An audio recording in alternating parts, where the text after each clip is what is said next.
नमस्कार साथियों, स्वागत है आप सबका श्री जी क्लासेज के ऑनलाइन मंच पर। और मैं जेपी चौहान आपको हिंदी के बारे में बता रहा था।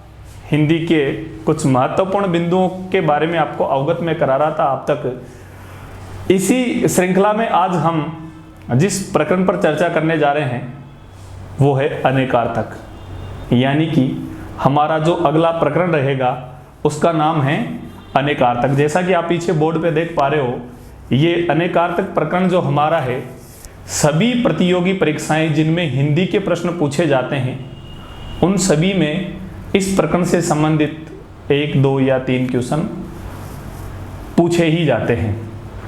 तो आप तैयार हो जाइए मेरे साथ इस प्रकरण से संबंधित सभी दुविधाओं को दूर करने के लिए और सीखने के लिए।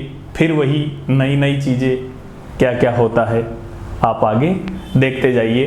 तो जैसा कि आप देख पा रहे हो, अनेकार्थक यानी कि एक ही शब्द के अलग अलग अर्थ जहां हो जाए वही हमारा अनेकार्थक शब्द होता है। यानी कि शब्द एक हैं और उस शब्द के अलग अलग जगहों पर अलग अलग अर्थ यदि वो देता है तो यही हमारा टॉपिक आज का क्या होता है, अनेकार्थक कहलाता है। यही टॉपिक अनेकार्थक है और इसमें अनेकार्थक में हम आज फिर कुछ शब्दों को लेकर मैं आपके सामने उपस्थित हुआ हूँ। तो आप लोग जुड़ जाइए मेरे साथ पूरी तन्मयता के साथ और फिर बहुत मज़ा आने वाला है आप सबको इस क्लास को पढ़ने के बाद। इस टॉपिक से संबंधित सारी जो समस्या हैं वो आपकी दूर हो जाएगी, मैं ये जिम्मेदारी लेता हूँ।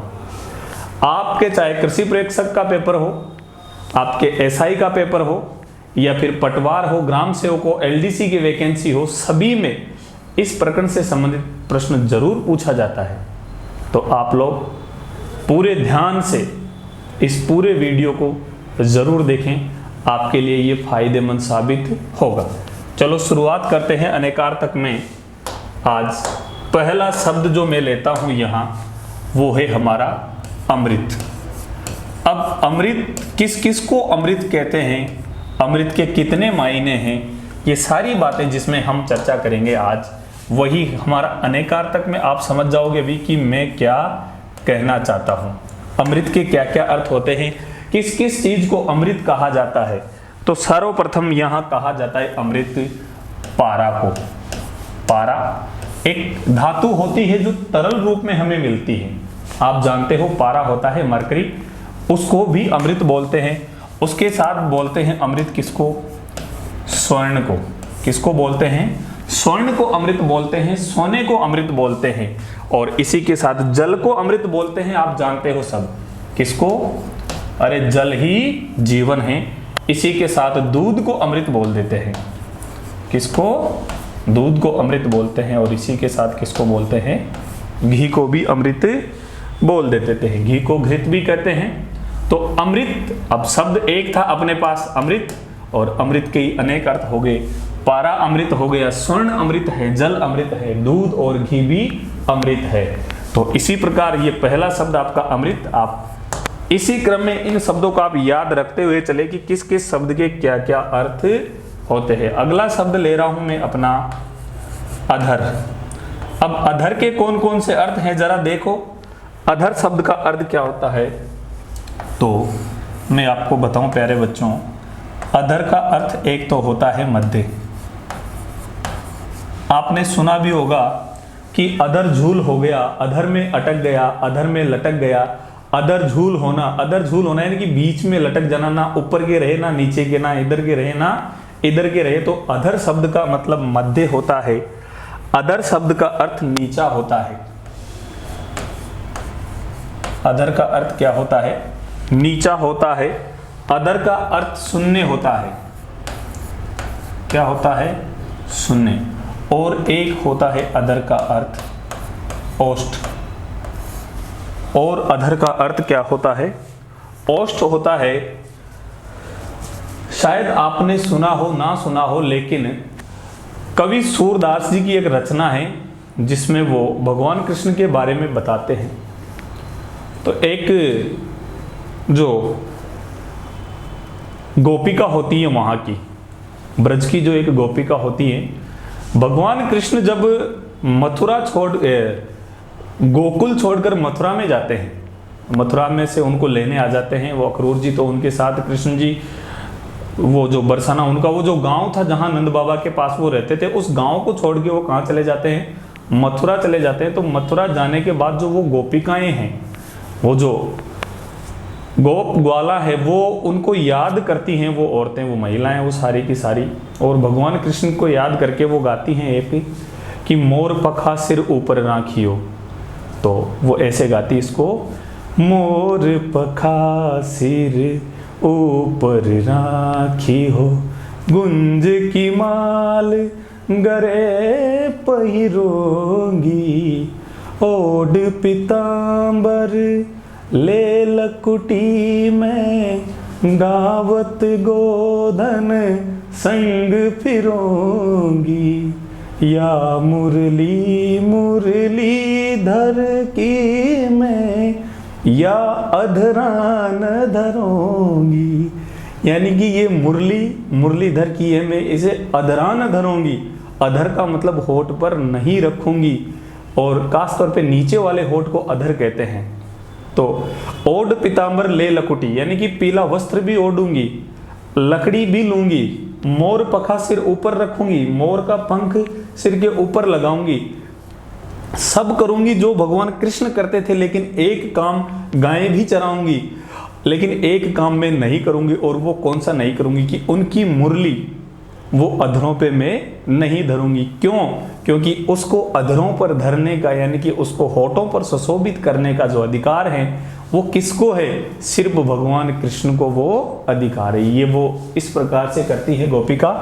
तो अधर का अर्थ क्या क्या मैंने आपको बताया, मध्य, नीचा, शून्य और ओष्ठ। इसके बाद आपका अगला शब्द है अंक। तीसरे नंबर का शब्द आपका ले रहा हूं मैं, क्या? अंक। अंक के कितने अर्थ होते हैं जरा देखो, और आप लोग भी मेरे साथ जुड़कर बताने का प्रयास करो कितने शब्द आपको अंक के याद हैं। जरा देखते हैं कौन कौन से हैं। अंक का अर्थ होता है गोद। अंक किसको कहते हैं? गोद को। इसलिए एक रस्म होती है गोद भराई की, जिसको अंक भराई भी कहा जाता है। अंक गोद को कहते हैं। और अंक क्या होता है? और अंक होता है चिन्ह। अंक किसको कहते हैं? चिन्ह को कहते हैं। और किसको कहते हैं? संख्या को कहते हैं। और अंक क्या है? संख्या है। और अंक क्या होता है? दाग होता है। अंक के कितने अर्थ हो गए जरा देखो। अरे गोद हो गया, प्यारे प्यारे अर्थ हैं, आप लोग ध्यान से देखो। अंक का अर्थ गोद हो गया, चिन्ह हो गया, दाग हो गया, संख्या हो गई। और इसी के साथ अंक का एक और अर्थ जो लिया जाता है वो लिया जाता है देह से। किससे? देह से। और देह का अर्थ तो आप सब जानते हैं। देह का मतलब क्या होता है? शरीर होता है। देह का अर्थ क्या होता है? शरीर होता है। चलो अगला शब्द है आपका अंबर। कौन सा? अंबर। चौथे नंबर पे मैं ले रहा हूं यहां अंबर को। आप लोग मुझे सूचित करें कि अंबर के आप कितने अर्थ जानते हैं, क्या क्या अर्थ होता है अंबर का, जरा बताओ। अंबर का अर्थ होता है प्यारे बच्चों, एक तो वस्त्र होता है और एक अंबर का अर्थ होता है आकाश को अंबर बोलते हैं। वस्त्र को अंबर बोल देते हैं, आकाश को अंबर बोलते हैं, ये तो आप अच्छी तरह से जानते हो। और अर्थ, अगला शब्द जो आपका है अर्थ। अर्थ के कितने अर्थ होते हैं जरा ये भी देख लो। अर्थ का अर्थ एक तो होता है आशय। अर्थ किसको कहते हैं? आशय को कहते हैं। एक अर्थ होता है धन होता है। एक अर्थ होता है के लिए। के लिए अर्थात मैं इसको कह दूं प्रायोजन, या इसी को बोल दूं मैं हेतु।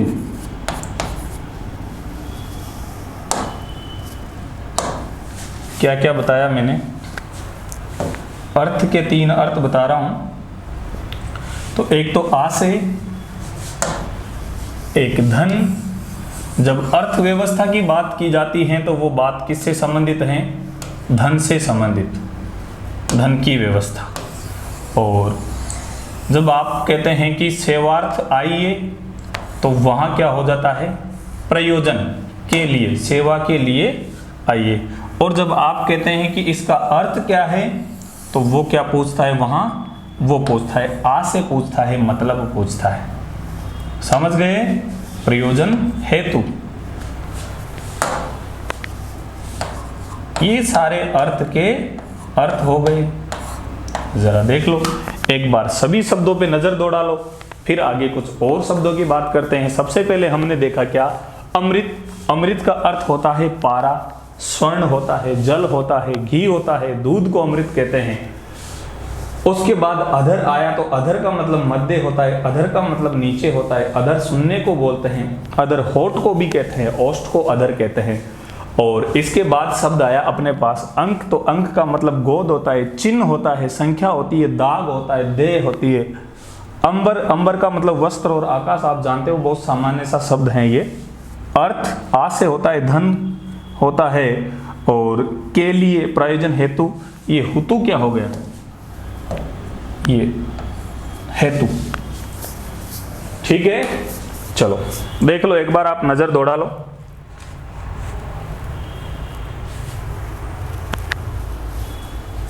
चलो अगला शब्द है आपके लिए अज। अनेकार्थक चल रहे हैं और अनेकार्थक में अगला शब्द आपके लिए क्या है, अज। अज का अर्थ क्या होता है, अज बोलते हैं ब्रह्मा को। किसको, ब्रह्मा को अज बोलते। अज बोलते हैं बकरे को, बकरा भी अज कहलाता है।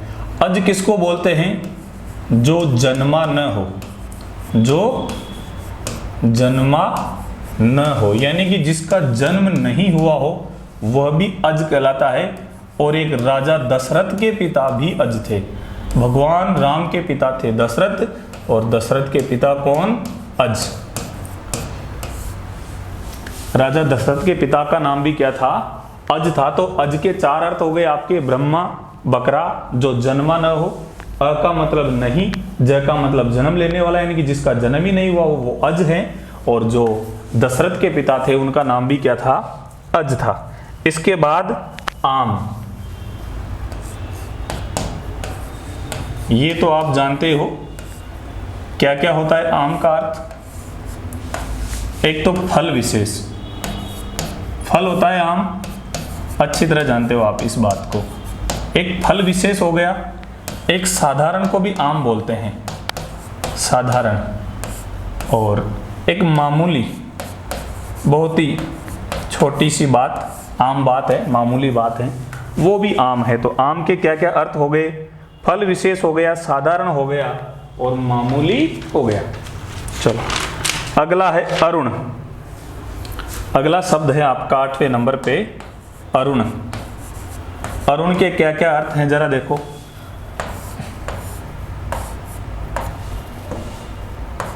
अरुण बोलते हैं सूर्य को। अरुण किसको बोलते हैं, सूर्य को। अरुण बोलते हैं लाल को। और एक अरुण बोलते हैं सूर्य का सारथी, सूर्य का सारथी। सूर्य के सारथी को अरुण बोलते हैं, सूर्य को अरुण बोलते हैं, और लाल को भी अरुण बोलते हैं। अगला शब्द है आपका अतिथि। कितने नंबर का, 90 नंबर का।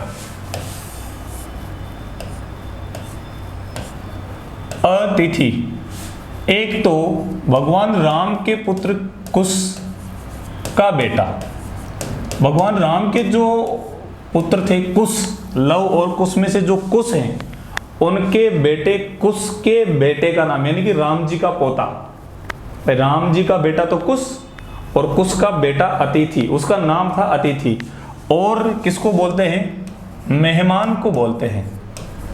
किसको बोलते हैं, मेहमान को अतिथि बोलते हैं। और मुख्य बात जो मैं कहना चाहता हूं वो यह है कि जिसके आने की तिथि पता नहीं हो वही अतिथि है। यानी कि जो अचानक से आ धमके, आजकल तो अतिथि भी आते हैं तो फोन करके आते हैं, फोन करके उनको बताना पड़ता है कि हम आ रहे हैं साहब। तो पहले क्या होता था, अतिथि बता के नहीं आते थे, और जब वो बता के नहीं आते थे तो उनके आने से जो खुशी मिलती थी वो खुशी आज कहीं भी दिखाई नहीं देती। पहले अतिथि के घर पे आने पे बहुत खुश होते थे, जिसमें बच्चे तो सबसे ज़्यादा खुश होते थे, चाहे अतिथि कोई भी आए तो। एक क्या होता है, अतिथि बोलते हैं साधु को। किसको बोलते हैं? एक कुश का बेटा अतिथि है, एक साधु है, एक मेहमान को अतिथि बोलते हैं, और यात्री भी अतिथि होता है। यात्री की भी कोई तिथि नहीं होती, तो यात्री ये आपका अतिथि हो गया। क्या क्या हुआ? कुश का बेटा, मेहमान, साधु और यात्री। अगला देखिए आप, इसके बाद अतिथि के बाद अनंत।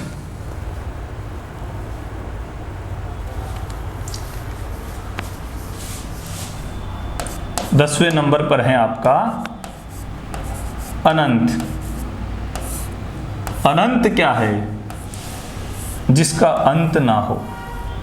अरे वही अनंत है, जिसका अंत ना हो वही अनंत है। किसको बोलते हैं? शून्य को। कई सारे लोग शून्य और अनंत को विपरीतार्थक बोलते हैं, लेकिन अनंत और शून्य एक ही है। जो शून्य है वो भी अनंत है। शून्य का भी कोई गणना नहीं की जा सकती, शून्य की नगण्य है, उसकी गणना नहीं है, और अनंत की भी कोई गणना नहीं है। तो इसको भी अनंत किसको बोलते हैं?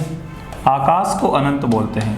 अरे आकाश भी अनंत है, उसका कोई अंत नहीं है। और किसको बोलते हैं?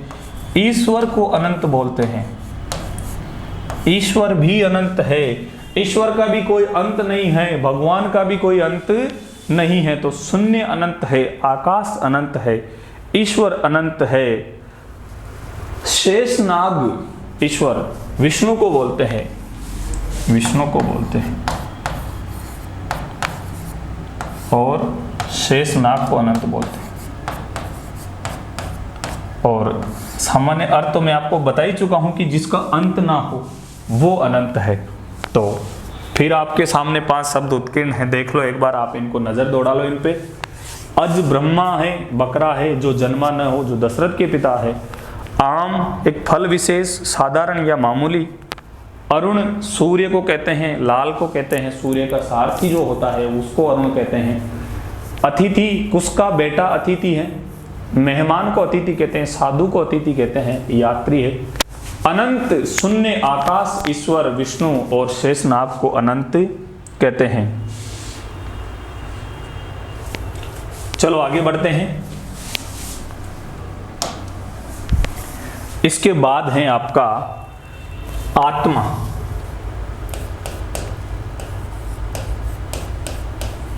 अब आत्मा कौन कौन हो जाएगा? जीव है।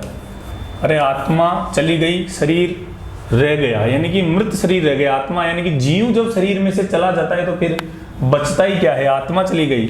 आत्मा क्या है? जीव है, ब्रह्मा है, ब्रह्मा है, वायु है, और क्या है? पुत्र है, पुत्र भी आत्मा कहलाता है, और बुद्धि है, बुद्धि भी आत्मा कही जाती है। जीव है, ब्रह्मा है, बुद्धि है, इसी के साथ देह को भी कह देते हैं। आत्मा हो गया। इंदु अगला शब्द है आपका इंदु। इंदु, और इंदु कहते हैं किसको? आपको पता है, मैं आपको बता चुका हूं ये शब्द। एक तो कहते हैं कपूर को। किसको? कपूर को।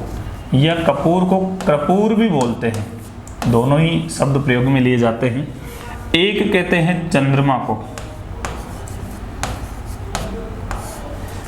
कपूर को कहते हैं, और चंद्रमा को इंदु कहते हैं। इसलिए भगवान शिव इंदु शेखर कहलाते हैं। भगवान शंकर को क्या कह देते हैं? इंदु शेखर हम कह देते हैं। तो एक तो कपूर हो गया और एक चंद्रमा हो गया।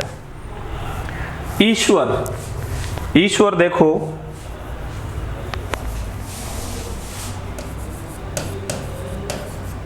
ईश्वर कितने नंबर का? चलो, कौन कौन होता है ईश्वर में? स्वामी को ईश्वर बोलते हैं, धनवान को ईश्वर बोलते हैं, धनिक क्यों बोलते हैं नहीं पता, लेकिन धनिक जो धनवान होता है, पैसे वाला होता है, उसको भी ईश्वर कहा जाता है। समर्थ को ईश्वर बोलते हैं, समर्थ जो योग्य हो, जो समर्थ हो, समर्थ को ईश्वर बोलते हैं। और भगवान को तो ईश्वर बोलते हैं, किसको? ईश को, भगवान को ईश्वर कहा जाता है। चलो, ईश्वर हो गया। ईश्वर के बाद आप कर,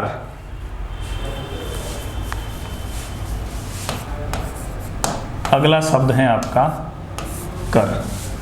और कर के कितने अर्थ होते हैं जरा देख लो। कर बोलते हैं किरण को, कर किसको कहते हैं? किरण को बोलते हैं। और किसको कहते हैं? हाथी की सूंड को कर बोलते हैं। किसको? एक तो किरण जो आती है उसको कर कहते हैं, एक हाथी की सूंड को कर कहते हैं। और इसी के साथ आप जानते हो किसको कहते हैं? हाथ को कर कहते हैं। इसीलिए तो जो उद्घाटन वगैरह होते हैं तो उनमें लिखा रहता है, वो एक शिलापट्ट लगा रहता है उस पर कि ये फलां साहब के कर कमलों द्वारा इसका उद्घाटन किया गया, यानी कि कमल के समान जो उनके हाथ हैं उनसे उद्घाटन उनका किया गया है। कर कमल, हाथ, कर कहते हैं किरण को, सूंड को कहते हैं। और कर आपको पता है, आप चुकाते हो टैक्स, तो उसको भी कर कहते हैं। आयकर विभाग कर लेता है जो विभाग, वो आयकर विभाग है। टैक्स को कर कहते हैं।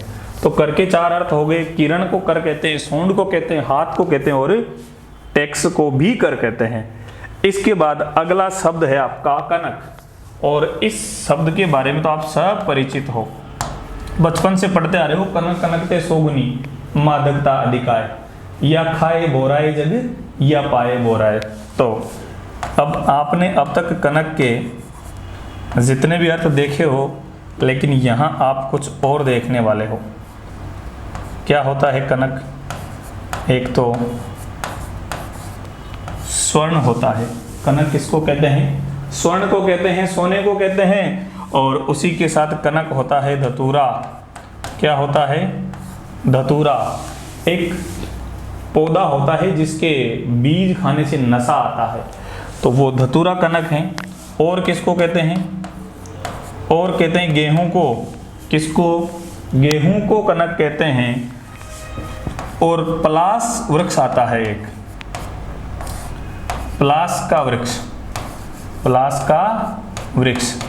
पलास को जंगल की आग कहते हैं। यदि आपने पढ़ा हो तो जंगल की आग कहलाता है एक वृक्ष।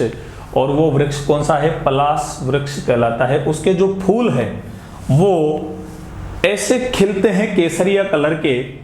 पतझड़ के बाद जब बसंत ऋतु आती है, यानी कि पत्ते झड़ जाते हैं पेड़ पौधों के, तो जंगल में जहां कहीं पलास का पेड़ होता है तो दूर से ऐसा लगता है जैसे आग की लपटें निकल रही हो, ज्वाला निकल रही हो, ऐसा दिखाई देता है। क्या? पलास का वृक्ष, इसलिए उसको जंगल की आग बोला जाता है, पलास को।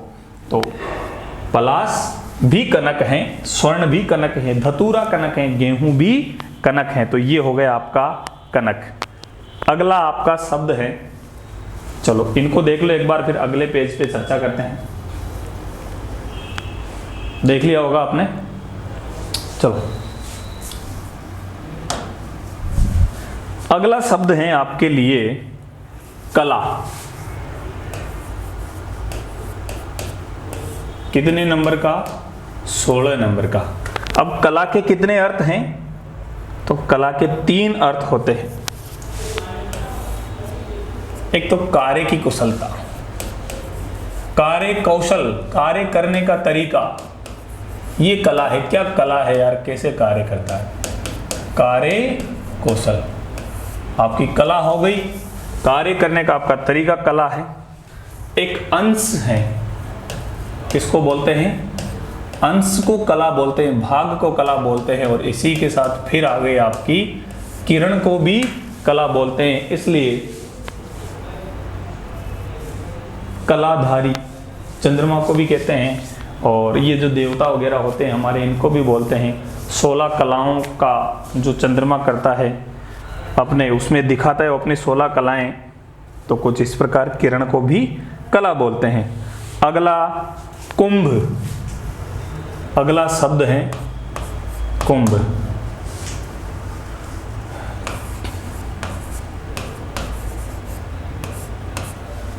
कुंभ का अर्थ क्या क्या होता है? कुंभ का अर्थ होता है एक तो घड़ा और एक होता है क्या, हाथी का मस्तक। हाथी का मस्तक, हाथी के मस्तक को कुंभ बोलते हैं, घड़े को कुंभ बोलते हैं, और एक कुंभ होता है देह, शरीर को भी कुंभ बोल देते हैं। और कुंभ के लिए कहा जाता है कि जल में कुंभ, कुंभ में जल है, बाहर भीतर पानी। जल में कुंभ, कुंभ में जल है, बाहर भीतर पानी। टूटे कुंभ जल जल ही समाना, ये तत जाने ज्ञानी। ऐसे कोई दोहा आता है, श्लोक आता है, मुझे इतना आता है, मैं आपको बताता हुआ चलता हूँ। कोई चीज़ याद आती है बीच में तो कोशिश करता हूँ बताने की। तो ऐसा कुछ कहा जाता है कुंभ के बारे में। तो आप लोग अगला शब्द देखो, कुंभ हो गया। कुंभ के 3 अर्थ मैंने आपको बताया, घड़ा, हाथी का मस्तक और देह, शरीर। कुंभ के अलावा काल, काल क्या क्या है? काल के बारे में जरा देखो, किसको कहते हैं? शिव काल है, शिव शंकर महाकाल, आप जानते हो। समय को काल कहते हैं। कौन सा समय चल रहा है, कौन सा काल चल रहा है? युग है, युग भी काल है। और एक शब्द आपके लिए नया हो सकता है, दुर्भिक्ष। दुर्भिक्ष किसको कहते हैं? अकाल को कहते हैं। और काल मृत्यु को कहते हैं, कि काल आ गया, मृत्यु आ गई। काल किसको कहते हैं? मृत्यु को कहते हैं। और दुर्भिक्ष शब्द का अर्थ मैं आपको बता रहा हूँ बच्चों, दुर्भिक्ष का अर्थ होता है अकाल। अरे अकाल पड़ जाता है, चारा पानी जब खत्म हो जाता है, आदमी और जानवर मरने लग जाते हैं, उसको बोलते हैं दुर्भिक्ष, अकाल। तो काल का अर्थ क्या क्या है? शिव है, समय है, युग है, दुर्भिक्ष है अर्थात अकाल है, और मृत्यु है। काल के बाद अगला शब्द आपका कर्ण। कितनी? कर्ण। कौन सा शब्द है आपका? कर्ण। कर्ण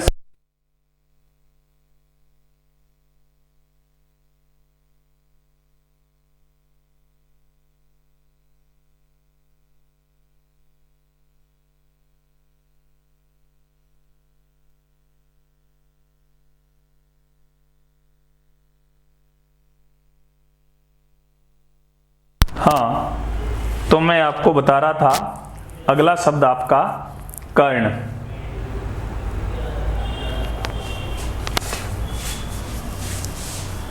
उन्नीस नंबर का।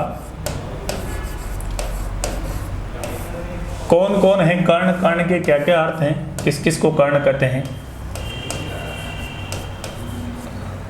एक तो महाभारत वाला कर्ण, जो होने में तो पांडवों का सबसे बड़ा भाई था, लेकिन युद्ध लड़ा कौरवों की तरफ से।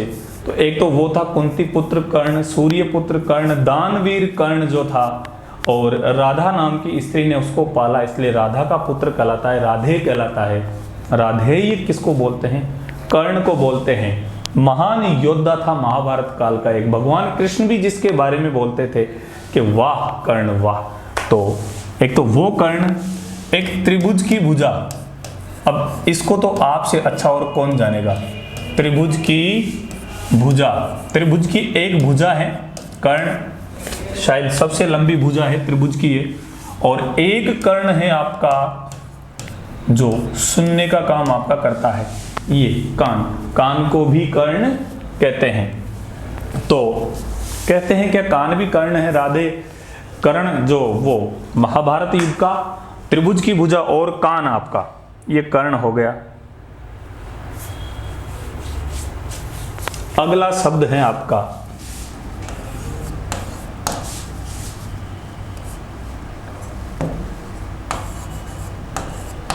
कल। कल के कितने अर्थ हैं जरा देखो। आने वाला दिन।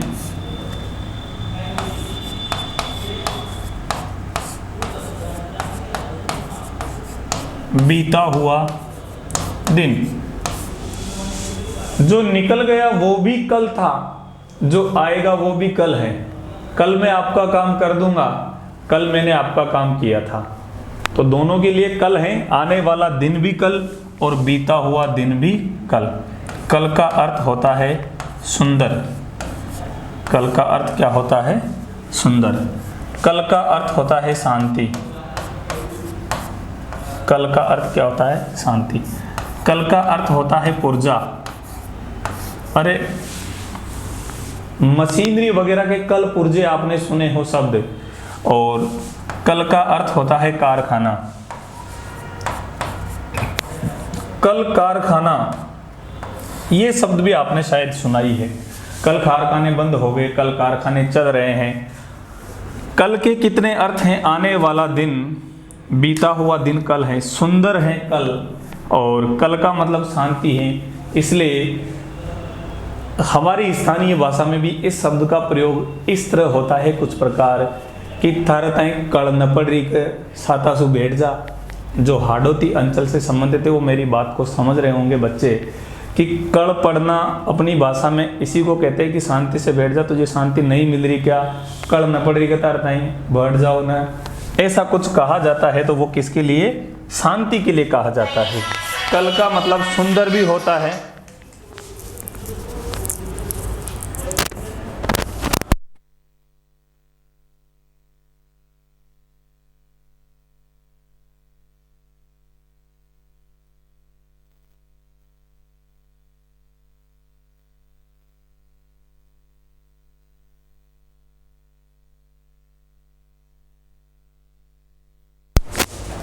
हाँ, तो कल का अर्थ मैंने आपको क्या क्या बताया।